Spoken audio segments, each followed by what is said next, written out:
Hello and welcome back. It's lovely to see you here again in my studio. And today what we're going to be looking at is the second section of the classic Spanish Romance, the anonymous Spanish Romance, one of the iconic pieces in the guitar repertoire. You would have seen the first video that I've done, which is on a description about how to play the first section, the E minor section, the A section.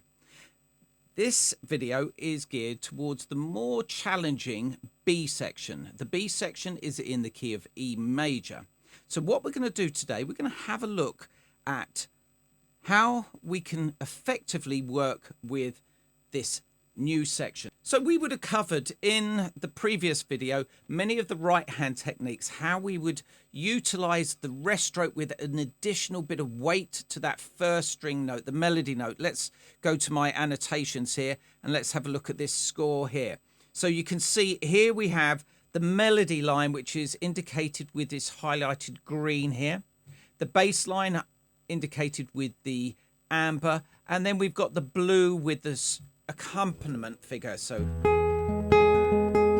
you can hear the middle and index fingers, A, M, I, A, M, I, A, M, I, and then the thumb on the bass. Now, I mentioned earlier that this is in the key of E major. The first one, as you can see over here, is in the key of E minor with the F sharp.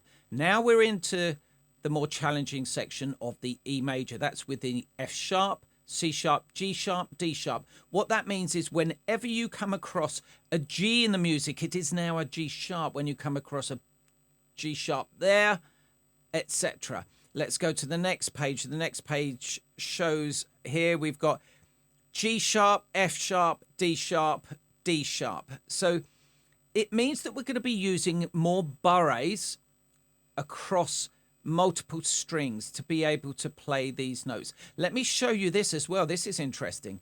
I don't know if you've ever come across this before, but this is a C double sharp. That means C sharp sharp, a sharpened a semitone above C sharp, which of course is the same note as D. So why wouldn't they put a D natural in there? There are various reasons for that. I'm not going to go into it right now. That's a technical debate. If you want to add any comments to that below and have your idea, feel free to do so. But we're looking at this. So this would be like a D natural. You've got D sharp, D natural, D sharp again. So let me take it back to my... Well, actually, let's stay with the animated score here. Why not? Let's go back to the first section. So we're looking now at this stretch. Now, as I mentioned in the previous video, when we're learning a piece like this, learn it as a chord, a set chords, because you've already mastered that technique by now. So we want to be able to play that chord.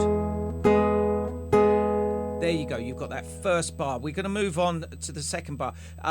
Let me just show you that bar stretched out. My first finger's as close to the fret as possible. My little finger's in place there. Now, the important thing, I don't know if you can see, but if I bring my thumb round, you can see my thumb is halfway between the hand.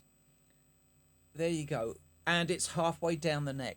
Because what we're looking for is an even distribution of force to each finger. The little finger is, well, I think the third finger is the weakest. The little finger, though, is pretty weak by comparison to the first and second. So we need to keep the thumb in the middle of the hand, and that will help get a greater spacing out on that. A lot of people really struggle with that stretch there.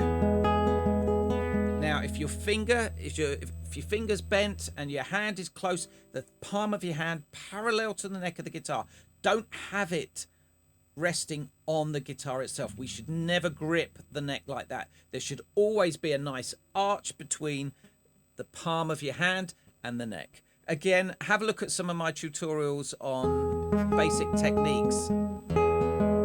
So there we have that. Let's go into the next bar, and we're going to look at this next bar. I bring the second finger into play on the F sharp and then open. So we can practice those two bars using that loop feature, which is up just behind my face here. Let's take my face off so you can see it.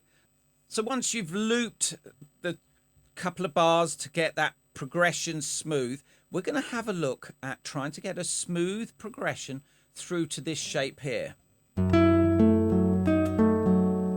let me include the video up here so you can see my hand. I've got my fourth finger on this note here, the E. I've got a full bar. Let's show you that. A full bar all the way across, if you can see that.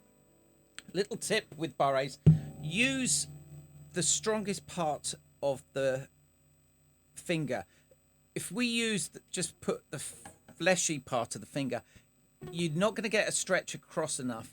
You can actually feel on your finger here a little bit of a bonier ridge. That's the bit that you can squeeze into that fret, and you literally squeeze it into the fret. So we're in second position here, and our fourth finger is still on that E on the second string. And we put our third finger on the F sharp on the fourth string. We slide the fourth finger underneath, trying to maintain the shape of the rest of the chord. You see how I just shift. Now that lovely C double sharp, which is in fact a D.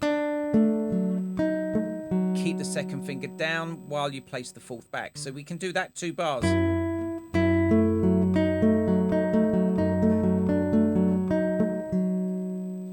It's quite a stretch and it takes a while to do. So just break it down to those 2 bars.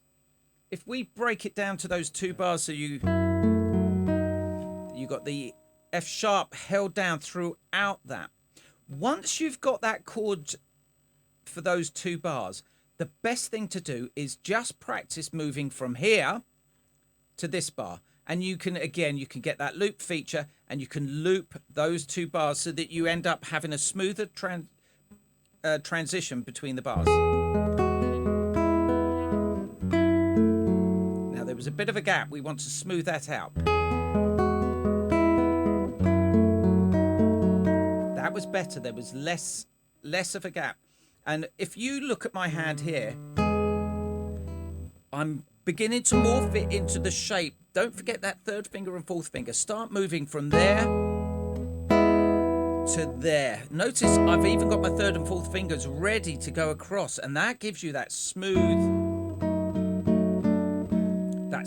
progression. Let's go on to the next bar. This is up in the 7th position. We've got a bar across the whole of the 7th. So when you practice, you will have a certain degree of fatigue in the tendons around, because when you're pressing down barres so heavily to get the right sound, you develop that fatigue, but also you're building up the tendons, you're building up those muscles, and it really does help. So just little and often. Again, if you're practicing, maybe not press too hard at this stage, not until you're performing it. Now, I've got my third finger on the C sharp. The F sharp is underneath on the second string as part of the barre. And we've got this D sharp here, you'll notice. Of course, the B is up on the 6th string here. So we've got this. That's that bar. Now, I've got a D sharp up here. And this is where I stretch the fourth finger. Don't take that third off, though. A lot of people take that third finger off. That's your fulcrum. There it is. It's lovely. It's great to have it in there. Now, watch this progression. I move all the fingers to there. 2, 3, and 4. Let's show it on the screen here. So you've gone from the C sharp here, and then you've got this D sharp up here. Now watch, I'm going to move to all 3 in a row, 4, 3, and 2 on these notes. 4, 3, 2. But my first finger is here. It's already on the B in anticipation. So we've got that. Let's have a look at that whole line from the 4, 3. There it goes to the first. 4, 1.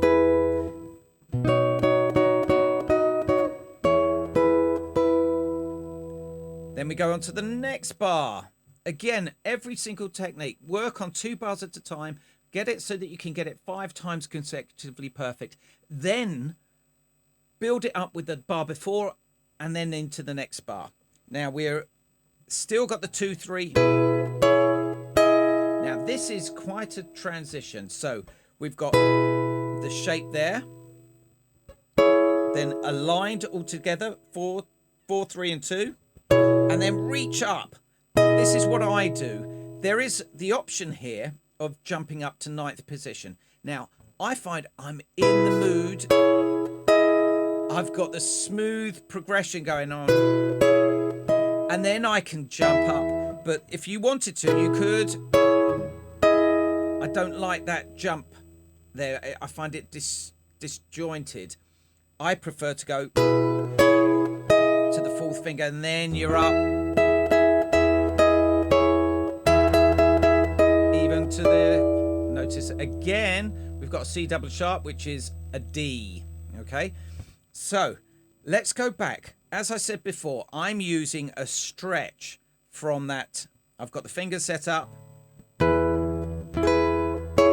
and I reach the 4th finger across there. I realized I showed you that without. So we've got here, this section here, I'm using my 4th finger stretching out here, and then I leap to the change of position, the 9th position on this bar here. So stretch the 4th finger, then keep the 4th finger up to the next fret, and you've got the bar, half bar across the 9s again. And then we have the 4th finger and then the 3rd finger. 4th, 3rd, 2nd. So that's actually not too bad once you get that shape going. Let's have a look at the next. We come back, so we're going to our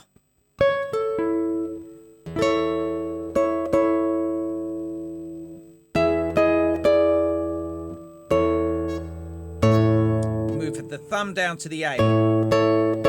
You can keep that shape in place. Again, play it as I am with groups of 3. Now we come to 5th position and we're moving our 4th finger, which is stretched up to that C sharp still. 1st finger on the 5th fret. 2nd finger on that C sharp. You can see it here. C sharp. And the E is part of the bar. 4, 3, 1 on the melody notes on the top. And then we're coming back even further to that 4th finger on the G sharp there and the B in the bass.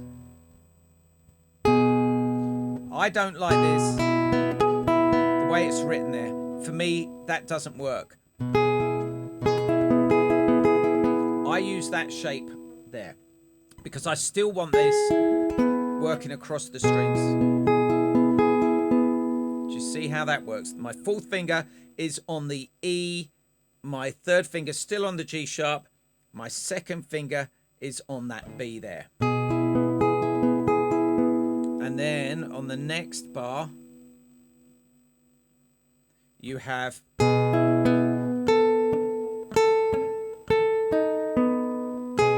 so you come across now from that G sharp and the D sharp and the B all in a line. So I'm not using this open string here. I'm using a 4 there and I'm using a 4 there. So, and then you can come back to here, and then you've got your E major chord at the end here. So stretch across to the G sharp in the bass here.